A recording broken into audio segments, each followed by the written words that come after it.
ಮಹಾಯುದ್ಧ ವಿಶೇಷ ಕಾರ್ಯಕ್ರಮಕ್ಕೆ ಸ್ವಾಗತ. ನಾನು ಸಬಿತಾ ಶೆಟ್ಟಿ.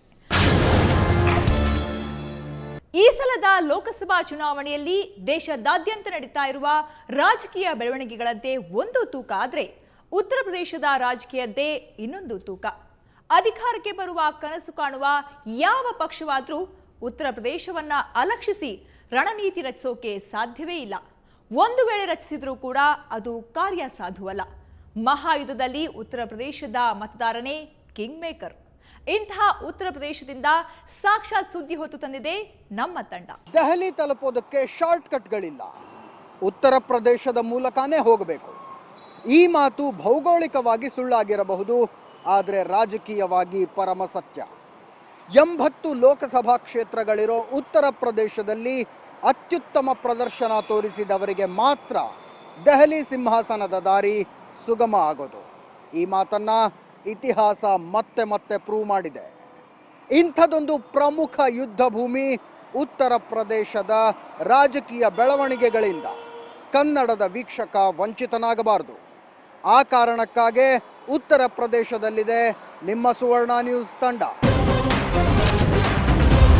ಈ ಸಲದ್ದು ಯುದ್ಧ ಅಲ್ಲ, ಮಹಾಯುದ್ಧ. ಮಹಾಯುದ್ಧದಲ್ಲಿ ಸೋಲು ಗೆಲುವು ನಿರ್ಧಾರ ಆಗೋದು ಉತ್ತರ ಪ್ರದೇಶದ ಈ ರಣಭೂಮಿಯಲ್ಲಿ ಯಾರು ಮೇಲುಗೈ ಅನ್ನೋದರ ಮೇಲೆ. ಒಬ್ಬ PV ನರಸಿಂಹರಾವರನ್ನ ಹೊರತುಪಡಿಸಿದ್ರೆ ಬೇರೆಯವರ್ಯಾರಿಗೂ ಉತ್ತರ ಪ್ರದೇಶದ ಕೋಟೆ ಗೆಲ್ಲದೆ ದೆಹಲಿಯ ಕಿರೀಟ ತೊಡೋದಕ್ಕಾಗಿಲ್ಲ, ಸಿಂಹಾಸನ ಏರೋದಕ್ಕಾಗಿಲ್ಲ.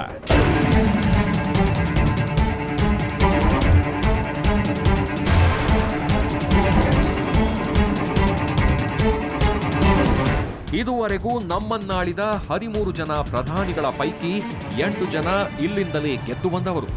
ಇದೊಂದೇ ರಾಜ್ಯದಲ್ಲಿ 80 ಲೋಕಸಭಾ ಕ್ಷೇತ್ರಗಳಿವೆ. ದೆಹಲಿಗೆ ಶಾರ್ಟ್ ಕಟ್ಗಳಿಲ್ಲ, ವಯಾ ಉತ್ತರ ಪ್ರದೇಶನೇ ಹೋಗಬೇಕು ಅನ್ನೋ ಪ್ರತೀತಿ ಸುಮ್ಮನೆ ಬಂದಿಲ್ಲ. त्रिपाठी साहब, हमेशा ये कहा जाता है कि दिल्ली का रास्ता यूपी होके जाता है, क्या खासियत क्या है?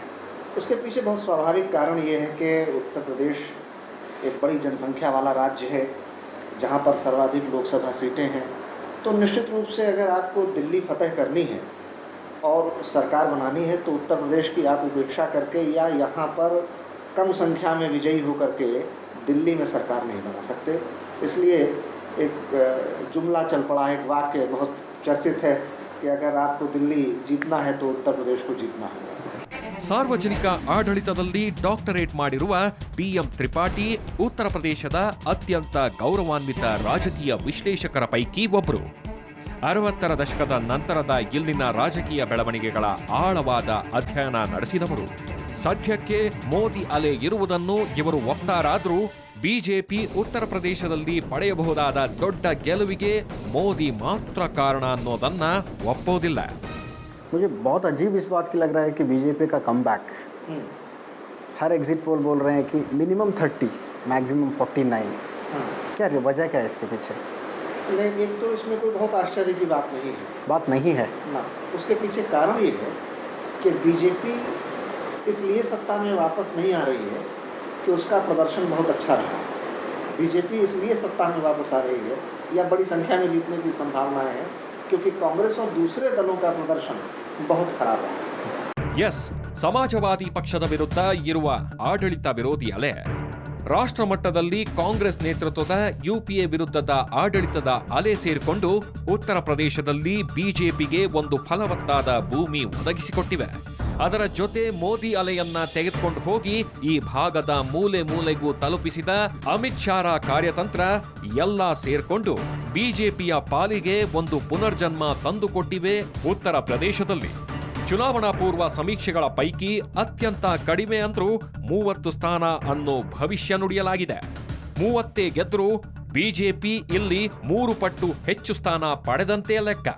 ಈ ಸಂಭವನೀಯ ಗೆಲುವಿನಲ್ಲಿ ಅಮಿತ್ ಶಾರ ಪಾತ್ರದ ಕಡೆ ಅನೇಕರು ಗಮನ ಹರಿಸಿಲ್ಲ. 10 ತಿಂಗಳ ಹಿಂದೆ ಉತ್ತರ ಪ್ರದೇಶದ ಬಿಜೆಪಿ ಉಸ್ತುವಾರಿ ವಹಿಸಿಕೊಂಡ ನಂತರ ಇವರು ಮಾಡಿದ ಮೊಟ್ಟ ಮೊದಲ ಸಭೆಯಲ್ಲಿ ಮಾಡಿದ ಘೋಷಣೆ ಬೂತ್ ಜೀತೋ ಚುನಾವ್ ಜೀತೋ.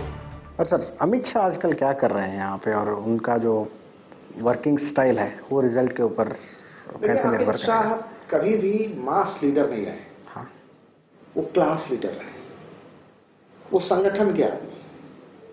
वो जनता से जुड़कर काम नहीं करते हैं, वो नेपथ्य में रहकर मंच के पीछे, पर्दे के पीछे रहकर के भूमिका निभाते रहे, चाहे गुजरात हो चाहे उत्तर प्रदेश हो। चुनावों में ऐसा ही व्यक्ति बढ़िया रणनीति बनाता है, जो मंच के पीछे से संचालन करता है, सज्जा करता है, योजना बनाता है। ये काम अमित शाह ने बखूबी किया है। ಅಮಿತ್ ಶಾ ಮೇಲಿರುವ ಕೇಸುಗಳು, ನರೇಂದ್ರ ಮೇಲೆ ಇವರಿಗಿರುವ ಅಸ್ಖಲಿತ ನಿಷ್ಠೆ, ಸ್ನೂಪ್ ಗೇಟ್ ಪ್ರಕರಣದಲ್ಲಿ ಕೈವಾಡ ಇವನ್ನೆಲ್ಲ ಪಕ್ಕಕ್ಕಿಟ್ಟು ಯೋಚಿಸಿದ್ರೆ ಈ ಮನುಷ್ಯ ಯಾವ ಮಹಾರಾಜನ ಪಾಲಿಗಾದ್ರೂ ಅತ್ಯುತ್ತಮ ಸೇನಾಧಿಪತಿ ಆಗಬಲ್ಲವರು. ಮಾತು ಕಡಿಮೆ, ಇಂಟ್ರೋವರ್ಟ್ ವ್ಯಕ್ತಿತ್ವ, ಆದ್ರೆ ರಣನೀತಿ ರೂಪಿಸುವಲ್ಲಿ ಎತ್ತಿದ ಕೈ. ಉತ್ತರ ಪ್ರದೇಶದಲ್ಲಿ ಬಿಜೆಪಿ ಏನಾದರೂ ಸಾಧನೆ ಮಾಡಿದ್ರೆ ಅದರ ಅತಿ ಹೆಚ್ಚಿನ ಶ್ರೇಯಸ್ಸು ಅವರಿಗೆ ಹೋಗುತ್ತೆ. जैसे कि भाजपा के उत्तर प्रदेश के बड़े नेता कौन हैं? अगर उनमें देखें तो भाई कलराज मिश्रा हैं, विनय कटियार हैं, राजनाथ सिंह खुद हैं, लालजी टंडन हैं, पूर्वांचल से सूर्य प्रताप शाही हैं, रमापति राम त्रिपाठी हैं, अब लक्ष्मीचंद वाजपेयी भी हैं। इस तरीके से कई लोग हैं और स्वाभाविक सी बात यह है कि इनके साथ किसी का भी अमित शाह का संबंध ऐसा नहीं है कि पुराने जमाने से इन्होंने साथ काम किया हो, पार्टी में एक साथ रहे हो, एक जगह पर काम किया हो या संघर्ष के दिनों के साथ ही रहे हो। तो भाषा से, विचार से, क्षेत्र से और राजनीतिक संबंधों से अमित शाह एक अजनबी की तरह उत्तर प्रदेश में आए, एक अपरिचित की तरह से आए। ಉತ್ತರ ಪ್ರದೇಶದ ಬಿಜೆಪಿಯ ಎಲ್ಲ ಬಣಗಳ ನಾಯಕರನ್ನ ಒಂದು ವೇದಿಕೆಗೆ ತರೋದು ಅಮಿತ್ ಶಾಗೆ ಇನ್ನೂ ತನಕ ಸಾಧ್ಯ ಆಗಿಲ್ಲವಾದರೂ ಎಲ್ಲ ಬಣಗಳವರನ್ನು ಕೆಲಸಕ್ಕೆ ಹಚ್ಚುವಲ್ಲಿ ಸಫಲರಾಗಿದ್ದಾರೆ. ಕಮಲ ಪಕ್ಷಕ್ಕೆ ಇಲ್ಲಿನ ಕೇಡರ್ಗಳು ಕಳೆದ 20 ವರ್ಷಗಳಲ್ಲಿ ಜಡುಗಟ್ಟಿ ಹೋಗಿತ್ತು. ಅವುಗಳ ಮರಮ್ಮತ್ ಆಗಿದ್ದೇ ಈಗ. ಪಕ್ಷದ ನಿರ್ಧಾರಗಳಲ್ಲಿ ಆರ್ಎಸ್ಎಸ್ನವರ ನಿರ್ಧಾರಕ್ಕೆ ಮತ್ತೆ ಬೆಲೆ ಬರ್ತಿವೆ. ವಯಸ್ಸಾದ ನಾಯಕರನ್ನು ಸಲಹಾ ಸಮಿತಿಯ ಲೆವೆಲ್ಗೆ ಏರಿಸಿ ವರುಣ್ ಗಾಂಧಿಯಂತಹ ಯುವ ನಾಯಕರನ್ನ ಜೊತೆಗಿಟ್ಕೊಂಡು ಓಡಾಡ್ತಿದ್ದಾರೆ ಅಮಿತ್ ಶಾ. ಉತ್ತರ ಪ್ರದೇಶದಲ್ಲಿ ಬಿಜೆಪಿ ಏನೋ ಕಮ್ಬ್ಯಾಕ್ ಮೂಡ್ನಲ್ಲಿದೆ. ಹಾಗಾದ್ರೆ ಕಾಂಗ್ರೆಸ್ನ ಸ್ಥಿತಿ ಏನು ಅನ್ನೋ ಪ್ರಶ್ನೆ ನಿಮ್ಮ ಮನಸ್ಸಿನಲ್ಲಿ ಏಳೋದು ಸಹಜ. ಸ್ವತಃ ಸೋನಿಯಾ ಗಾಂಧಿ ಮತ್ತು ರಾಹುಲ್ ಗಾಂಧಿ ಅಲ್ಲಿಂದ ಚುನಾವಣೆಗೆ ನಿಲ್ತಾರೆ. ಅಂಥಲ್ಲಿ ಕೈ ಪಕ್ಷದ ಸದ್ಯದ ಸ್ಥಿತಿ ಬಗ್ಗೆ ಹೇಳ್ತೀವಿ.